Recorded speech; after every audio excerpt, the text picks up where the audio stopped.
Pagbasa mula sa sulat ni Apostol San Pablo sa mga taga-Roma. Ikumusta ninyo ako kina Priscilla at Aquila na mga kamanggagawa ko kay Kristo Jesus. Itinaya nila ang kanilang sarili sa panganib upang iligtas ang aking buhay. At hindi lamang ako ang nagpapasalamat sa kanila, pati na rin lahat ng iglesia ng mga hentil. Ikumusta rin ninyo ako sa iglesyang nagtitipon sa kanilang bahay. Ipaabot din ninyo ang aking pangungumusta sa mahal kong kaibigang si Epeneto, na siyang unang sumampalataya kay Kristo doon sa Asya. Ikumusta ninyo ako kay Maria, na matyagang naglilingkod para sa inyo. Ikumusta ninyo ako sa mga kababayan kong sina Andronico at Junia, na nakasama ko sa bilangguan. Sila'y kilala ng mga apostol at naunang naging Kristiyano kaysa sa akin. Ikumusta ninyo ako kay Ampliato, na aking minamahal sa Panginoon, kay Urbano, na kamanggagawa natin kay Kristo, at sa mahal kong kaibigang si Estaquis.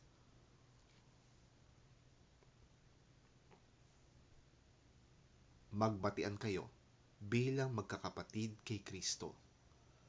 Binabati kayo ng lahat ng mga iglesia ni Kristo.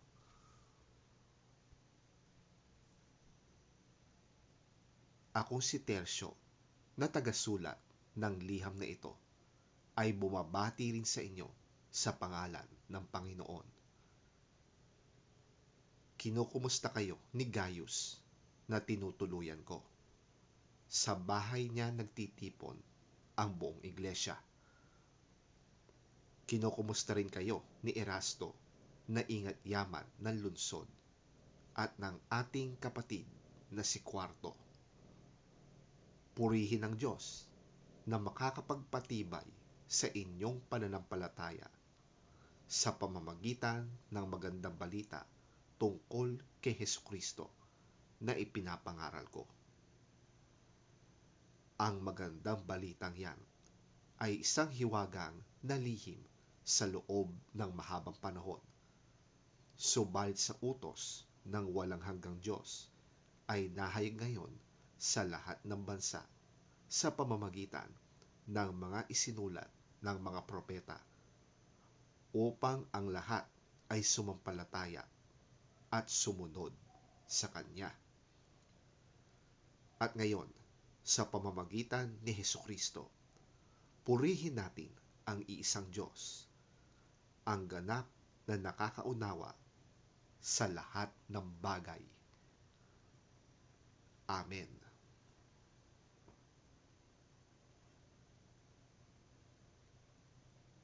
Ang salita ng Diyos. Salamat sa Diyos.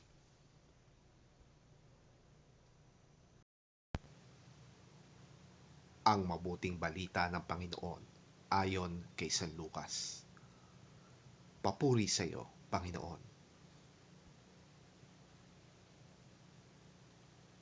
At nagpatuloy si Jesus sa pagsasalita.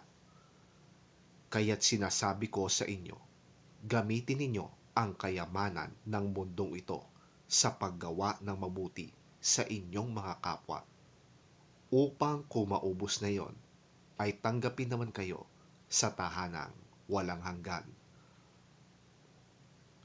Ang mapagkakatiwalaan sa maliit na bagay ay mapagkakatiwalaan din sa malaking bagay.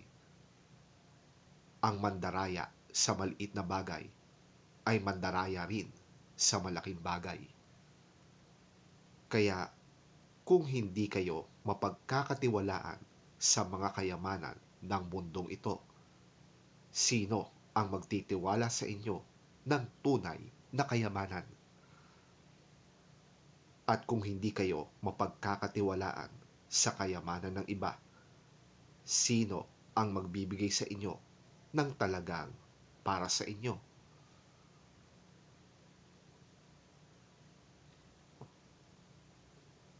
Walang aliping maaaring maglingkod ng sabay sa dalawang Panginoon, sapagkat kamumuhian niya ang isa at iibigin ang ikalawa. Paglilingkuran ng tapat ang isa at hahamakin ang ikalawa. Hindi kayo maaaring maglingkod ng sabay sa Diyos at sa kayamanan.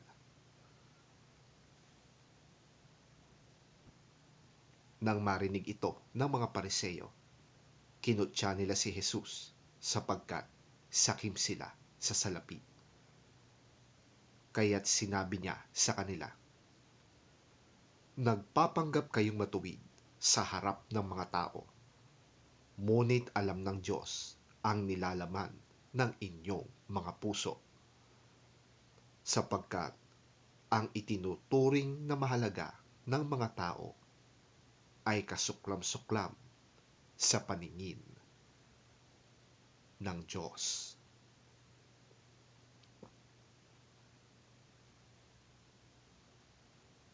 Ang mabuting balita ng ating Panginoon.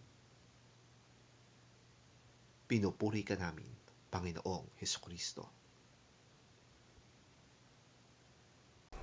I tell you, use worldly wealth to gain friends for yourselves, so that when it is gone, you will be welcomed into eternal dwellings. Whoever can be trusted with very little can also be trusted with much, and whoever is dishonest with very little will also be dishonest with much. So, if you have not been trustworthy in handling worldly wealth, who will trust you with true riches? And if you have not been trustworthy with someone else's property, who will give you property of your own? No one can serve two masters. Either you will hate the one and love the other,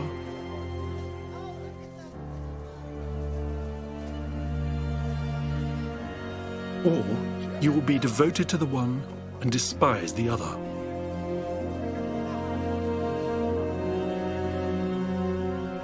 You cannot serve both God and money.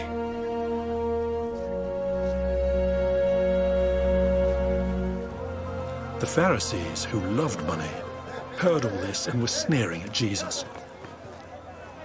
He said to them, "You are the ones who justify yourselves in the eyes of others, but God knows your hearts. What people value highly is detestable in God's sight.